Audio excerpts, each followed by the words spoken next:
Okay, so I just wanted to create a video to cover some of the concepts we talked about on Tuesday. Most of these are just the concepts of why we can trust the science of statistics, several theories that come together, and it's kind of the basis of all of the statistical tests that we're going to be working with this semester.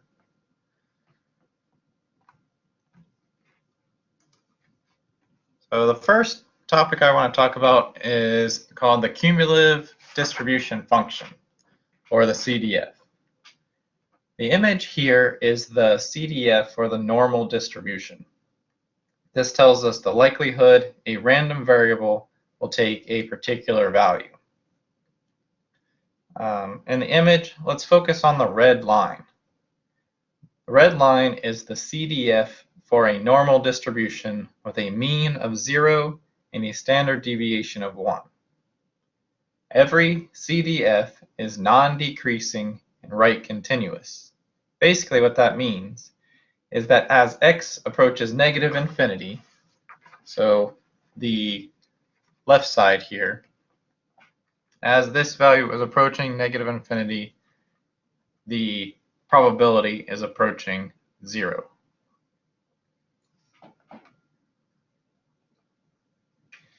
And on the other side, as x approaches positive infinity, the probability is approaching 1, or 100%.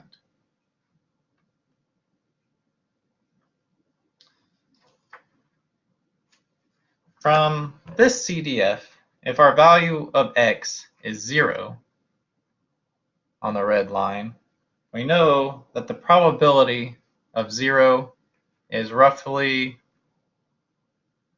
50%. Now, if we go to 1, our random variable equals 1, probability is closer to, I'd say, around 85%. CDF is important to many advanced non-parametric analyses that we might get to this semester, but it's worth reviewing. The probability density function tells us the likelihood that a random variable will occur between 2 points. So in this image, we have our normal distribution, let's say, and we have the kind of darker blue section here in the middle. So in this image, the probability that our random variable will be within 1 standard deviation from the mean is 68.27%.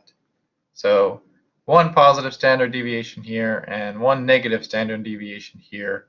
This sample space here, the likelihood that we will draw a random variable here is 68.27%. So basically, it is a distribution that gives us the function over a general set of values.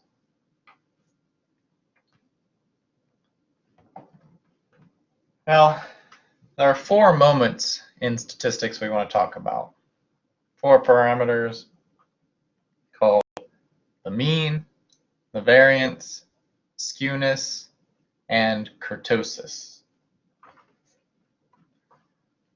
Our first moment is called the mean, or average, and is the expected value of a random variable which comes from, if we draw a lot of samples, that value of our random variable will approach what we expect to be the value of the mean.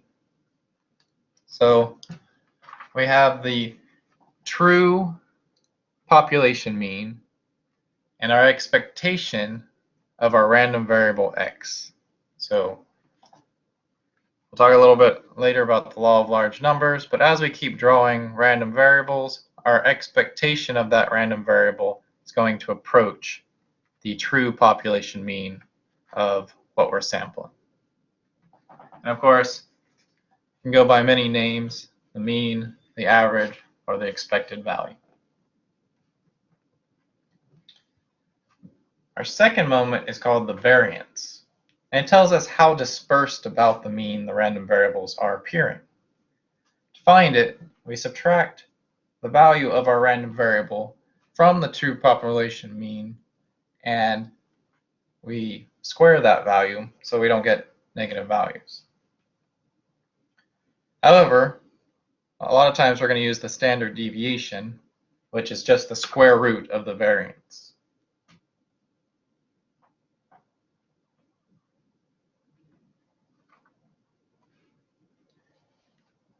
Third moment is called skewness and tells us how metric our random variables distribution is. A normal distribution would have a skewness of 0. If the skewness is negative, then the left tail will be longer, which we can see here. And if it has positive skew, then the tail on the right will be longer.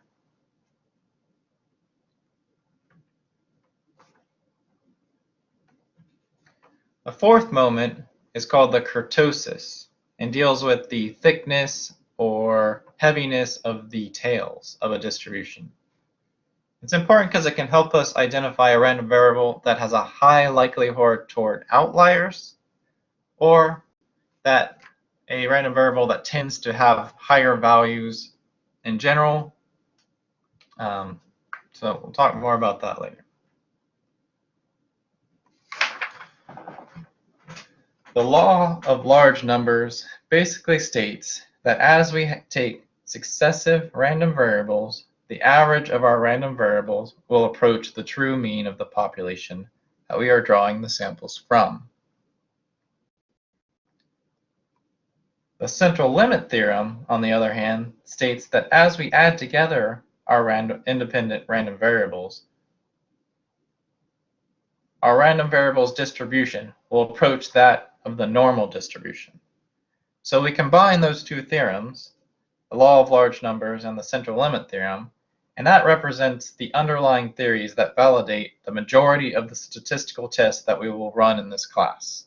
That's why those two theories are important.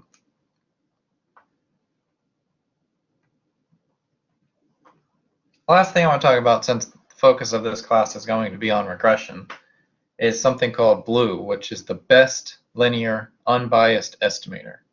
It was developed by Gauss and Markov. The theorem states that a linear regression model that has uncorrelated equal variance and a mean of 0, the best estimator of the coefficients will be the ordinary least squares estimator. We're going to talk a lot about that starting next week when we start talking about linear regression. But it's another fundamental theorem that explains why we use regression and why we take the values as, or how we validate the values. So that kind of covers a little bit of what we talked about on Tuesday.